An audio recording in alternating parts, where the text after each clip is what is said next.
So welcome back to the many video guys and my YouTube channel. Today friends we are going to cover how can we enable auto brightness in our Redmi phone. Friends, you want to enable your auto brightness in your Redmi phone, so when you can enable it. And friends, now let's see how to enable auto brightness in our Redmi phone. In this video I will show you. And friends, how can you use your auto brightness setting in your Redmi phone? Today I will also tell you guys.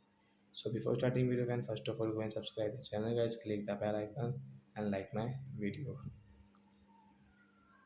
So first of all guys, we will on our phone setting. I scroll it. Display setting guys, click here. Friends, how can you enable your auto brightness guys? There is no any auto brightness setting. And you can see your brightness level setting as tap here. Friends, you can see your automatic brightness means your auto brightness. So as you can see, this notification screen brightness will remain constant. So as tap here this right side to enable.